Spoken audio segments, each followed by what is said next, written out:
Disclaimer. दोस्तों, ये कहानी केवल एक काल्पनिक रचना है। ये केवल लेखक के द्वारा रची गई यह एक कहानी है। इसका वास्तविक जीवन से कोई भी संबंध नहीं है। कृपया आप कहानियों को केवल मनोरंजन की दृष्टि से ही सुने, और साथ ही अगर आप इस चैनल नॉवल स्टोरी 2.6 पर पहली बार आए हैं तो चैनल को सब्सक्राइब और वीडियो को भर भर लाइक करना ना भूलें। धन्यवाद। एपिसोड 69। रुद्र के छोड़ते ही सुकून रुद्र के बाहों में कुछ ही देर में सो गई। वही रुद्र सुकून को अपनी दीवानगी भरी नजरों से देख गालों को सहलाते हुए बोला, कौन सा नशा दे दिया है तुमने मुझे बच्चा कि अब तुमसे एक पल भी दूर होने का दिल नहीं करता। कभी कभी तो दिल करता है तुम्हें मैं खुद में समा लूं, तुम्हें मैं इस तरह कैद कर लूं कि मेरे और शिवाय के अलावा किसी दूसरे की नज़र तुम पे न पड़े। अभी जिस तरह तुम मेरे बाहों में हो, दिल करता है कि बस यूं ही मेरी बाहों में ऐसी ही रहो। फिर सुकून के होठों को सहलाते हुए, जानती हो हमने तुम्हारे लिए एक जंगल में विला लिया हुआ है और हम तीनों अपनी फर्स्ट नाइट वहीं पर मनाएंगे। मैं उस दिन का कब से इंतजार कर रहा हूँ। इतना कह रुद्र ने सुकून के होठों पर किस कर लिया। तभी रुद्र के फोन रिंग करने लगा। ये देख रुद्र ने टेबल पर रखे फोन को उठाया, जिसपे शिवाय का नाम शो हो रहा था। ये देख रुद्र ने फोन उठाया, वही दूसरे तरफ से शिवाय ने कहा, रुद्र बच्चा क्या कर रही है। ये सुन रुद्र बोला, खुद ही देख ले। इतना कह रुद्र ने वीडियो कॉल किया और कैमरा सुकून की तरफ घुमा दिया, जो आराम से रुद्र के सीने पर सर रख के सो रही थी और इस समय बहुत हसीन दिख रही थी। शिवाय सुकून को इस तरह देख लंबी लंबी सांस लेने लगा जैसे खुद को कंट्रोल कर रहा हो। शिवाय फोन की स्क्रीन अपने हाथ फेरते हुए बोला, बहुत तड़पा रही हो और इसका बदला मैं तुमसे लेकर रहूंगा, वो भी बेड पर सूट समेत के साथ। इतना कह शिवाय ने फोन कट कर दिया और लंबी लंबी सांस लेने लगा। तभी ऑफिस के कमरे में एक लड़की आए और बोली, शिवाय क्या आप ठीक है। वही अपने केबिन में बिना किसी परमिशन के भी एक लड़की का अंदर आना शिवाय को गुस्सा दिला गया। शिवाय गुस्से से बोला, गेट आउट मिस सहानी। वही वो लड़की जो कोई और नहीं सोनिया साहनी थी। वो बोली, शिवाय आप ये इस तरह से मुझसे बात नहीं कर सकते। सोनिया की बात सुनते ही शिवाय के गुस्से को और बढ़ा रही थी और उसने गुस्से से अपने जबड़े भींचते हुए बोला, पहली बात तुम कोई हक नहीं कि तुम मुझे मेरे नाम से बुलाओ, इसलिए आज के बाद अगर तुम्हें मुंह से मैंने फिर कभी अपना नाम सुना तो मुझे एक पल भी नहीं लगेगा तुम्हारा मुंह तोड़ने में। और दूसरी बात, अगर कभी मेरे ऑफिस में बिना परमिशन के अंदर दाखिल हुई तो वो दिन तुम्हारा आखिरी होगा। समझ गई? अब यहाँ से जाओ, वरना गार्ड से कह इस ऑफिस से ही भी इस देश से बाहर फेंकवा दूंगा। वही शिवाय की धमकी सुन सोनिया खून के घूंट पी वहां से चली गई। ऑफिस से बाहर निकलते ही सोनिया ने खुद से कहा, एक दिन तुम्हें अपने बिस्तर पे न लाया ना तो मेरे नाम भी सोनिया नहीं। इतना कह एक नज़र गेट को देख वहां से चली गई। प्रताप विला। बुआ जी के कमरे में इस समय किसी नागिन की तरह विशाखा लंबी लंबी हुकार भर रही थी। वही बुआ जी विशाखा को समझते हुए बोली, बेटा इस तरह गुस्सा करने से कुछ नहीं होगा। पहले ये सोचना है कि उसे पहली की तरह भीगी बिल्ली कैसे बनाए, वरना इसी तरह होता रहा तो वो दिन दूर नहीं जब वो सुकून नाम का ग्रहण अपनी कही हुई बात सच कर दे और हमें इस घर से बाहर कर दे। हमें कुछ बड़ा सोचना होगा जिससे सांप भी मार जाए और लाठी भी ना टूटे। वही विशाखा अपने गुस्से को दबाते हुए बोली, आखिर मेरे यहाँ से कुछ दिनों के हटने पर ऐसा क्या हुआ कि उस हराजादी में इतनी हिम्मत आ गई कि ये मुझसे जबान लड़ा रही है। विशाखा की बात सुन बुआ जी ने कहा, बेटा जब तुम नहीं थी तो माया आई हुई थी और तू तो जानती है कि माया रुद्र और शिवाय से शादी करना चाहती है। बस एक दिन मौका पाकर उसने सीढ़ियों पर तेल गिरा दिया और जैसे ही वो कलमहुई सीढ़ियों से उतरने को हुई तभी उसका पर फिसला और सीढ़ियों से होते हुए नीचे आ गिरी। वही मीरा ये देख जल्दी उस कलमुही के पास गई और बाकी सब मिलकर उसे अस्पताल ले गए। बस उस हॉस्पिटल में न जाने ऐसा क्या हुआ कि ये भीगी बिल्ली से एकदम शेरनी बन गई। फिर बुआ जी ने सुकून के हॉस्पिटल से आने के बाद जो कुछ हुआ सब बता दिया। इतना कुछ सुन विशाखा ने बुआ जी से कहा, डॉन ती वरी मॉम, अपने पर्सनल मेड को कैसे काबू करना है ये मुझे अच्छे से पता है। अरे पागल लड़की, क्यों आग से खेल रही है। ये सोनी है जो अपने जमाने में तुझे से भी बड़ी विलन रही है। पागल औरत। खैर मुझे क्या, ऐसे ही रात के 10 बज गए थे।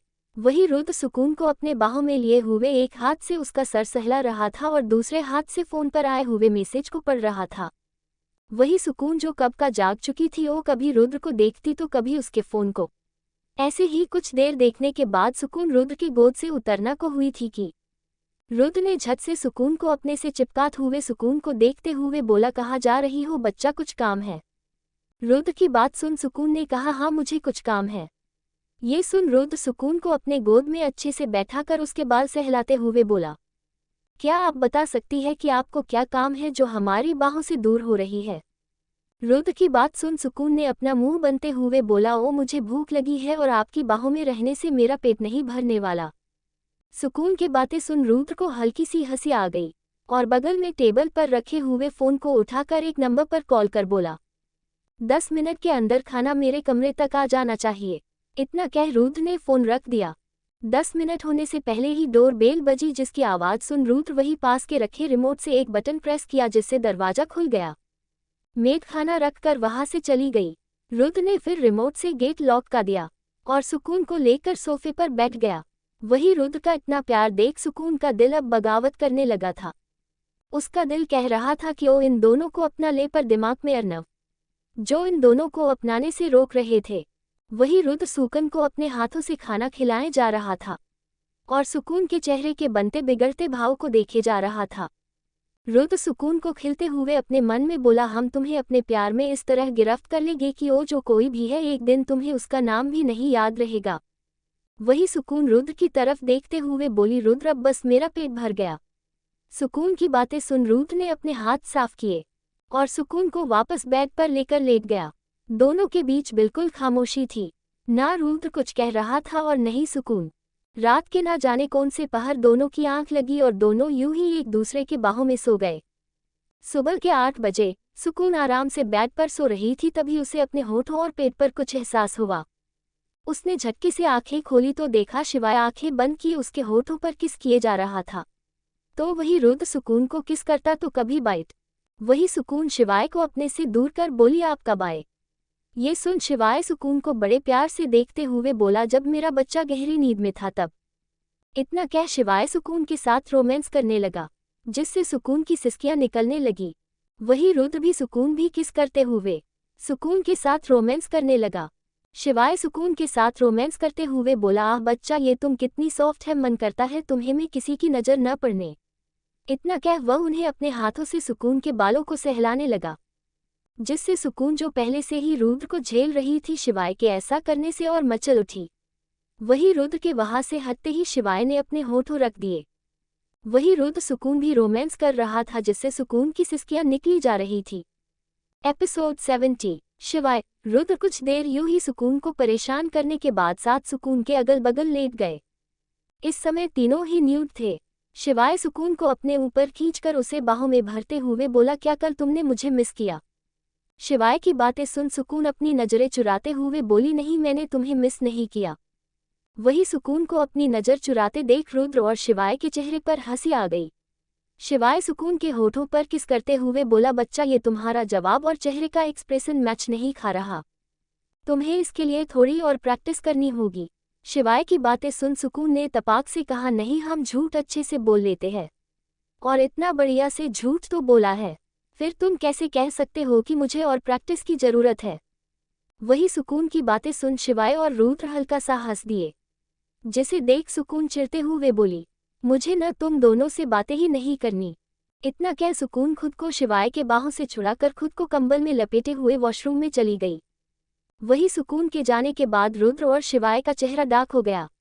वो इस समय वो लग ही नहीं रहे थे जो सुकून के सामने थे, बल्कि उनका ऑरा इस समय बहुत खतरनाक लग रहा था। रुद्र ने शिवाय से कहा, क्या तुझे पूरा यकीन है कि वो इंडिया आ गया है? रुद्र की बातें सुन शिवाय बोला, हमें पता है और ये भी पता है कि उसे हमारी जान के बारे में पता चल गया है और उसका टारगेट हमारी जान ही है, क्योंकि उसे यकीन है कि बच्चा हमारी कमजोरी है और वो अपना बदला लेने के लिए कुछ भी कर सकता है।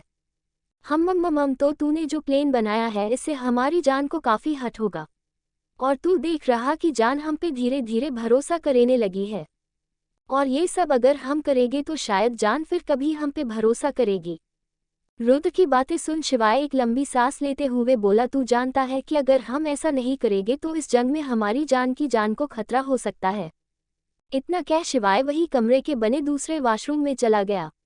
वही रुद्र वॉशरूम जिसमें सुकून गई हुई थी उस तरफ देखते हुए बोला, हम जो करने जा रहे हैं बच्चा शायद ही हम माफ करो, पर अभी के लिए हमें ये करना होगा जिसमें तुम्हें खुद को संभलना होगा। इतना कह रुद्र स्टडी रूम के वॉशरूम में चला गया। वही सुकून जो वॉशरूम में थी वो खुद से बोली, आखिर मुझे ये क्या हो रहा है? क्यों इनका छूना, इनके बाहों में रहना एक महफूज सा लगता है। क्या मैं इस रिश्ते को अपना लूं? फिर कुछ सोचते हुए ओ मुस्कुराते हुए बोली, हाँ मैं इन्हें एक और मौका दूंगी। ऐसे कुछ ही देर में तीनों तैयार होकर नीचे आ गए और सीधे डाइनिंग टेबल के पास लगी कुर्सी पर बैठ गए, जहां पहले से ही सब मौजूद थे। वही विशाखा सुकून को देखते हुए बोली, जितना उछलना है उछले, तेरा दिमाग मैंने ठिकाने न लगाया तो मेरा नाम भी विशाखा नहीं। कुछ ही देर में सभी अपना अपना डिनर करने लगे। तभी मैंने गेट से मिस्टर शेखर, मोहानी और माया अंदर आते हुए दिखाई दिए। ये देख मीरा जी ने कहा, मोहानी जी आप सब, और ये आप सब के चेहरे पर इतना घबराहट क्यों है? कुछ हुआ है क्या? मीरा जी की बातें सुन शेखर जी बोली, भाभी जी प्रॉब्लम तो हुई है। क्या हम रुद्र और शिवाय से बात कर सकते हैं? शेखर की बातें सुन मीरा जी बोली, हाँ क्यों, पहले आप सब बैठ जाए। वही सुकून उन सब को देख डेविल स्माइल कर अपना ब्रेकफास्ट करने लगी। ब्रेकफास्ट कर लेने के बाद सभी हॉल में बैठ गए। वही सुकून भी रुद्र और शिवाय के बीच में बैठी हुई थी, जिसे देख माया अंदर ही अंदर जली जा रही थी। तभी रुद्र ने कहो क्या कहना चाहते हो? रुद्र की बातें में एक ऐसा ऑरा था कि एक पल के लिए वहां पर बैठे सभी के शरीर के रीढ़ की हड्डी तक कांप गई। वही शेखर जी ने बड़ी हिम्मत कर कहा, असल में मेरी एक कंपनी जो कि मैंने अपने पत्नी मोहानी के नाम खोली थी, कल पता नहीं किसी ने हमारे कंपनी के सिस्टम को हैक कर लिया, जिसके कारण मेरे कंपनी को करोड़ों का नुकसान उठाना पड़ा, और मैंने वो कंपनी लोन लेकर खोली थी। प्लीज हमारी मदद करे बेटा, वरना हम कंगाल हो जाएंगे। शेखर की बातें सुन दोनों को कुछ खास फर्क नहीं पड़ा, और दूसरी बात वो पहले से जानते थे कि ये किसने किया है। शिवाय और रुद्र ने एक नज़र सुकून को देखा जो अपने फोन में लगी हुई थी। उसे अपने सटेप माँ, बहन और पिता से कोई मतलब नहीं था, वो चाहे मरे या जिए। वही सुकून के ऊपर शेखर और मोहनी, माया की भी नज़र थी। तभी शिवाय की आवाज़ आई, ठीक है मिस्टर शेखर, हम देखते हैं हमें क्या करना है। तभी माया ने सुकून के तरफ देखते हुए कहा, सुकून हमारे डैड इतनी बड़ी प्रॉब्लम में फंसे हैं और तुम उनकी हालचाल पूछने के बजाय फ़ोन पर लगी हो। तभी विशाखा सुकून को गुस्से से देखते हुए बोली, जाने दो माया, इस लड़की के अंदर मैनर्स नाम की चीज़ हो तब तो पूछेगी न। वही दोनों की बकवास सुन रुद्र और शिवाय को तो बहुत गुस्सा आ रहा था, पर वे जानते थे कि इनका मुंह कैसे बंद करवाना है और ये बच्चा अच्छी तरीके जानती है। तो दोस्तों आगे क्या होगा यह जानने के लिए इस स्टोरी को सुनते रहिए सिर्फ और सिर्फ novel_story_2.6 चैनल पर भी। और अगर कहानी आप सभी को पसंद आए तो वीडियो को लाइक, कमेंट और शेयर जरूर करें। धन्यवाद।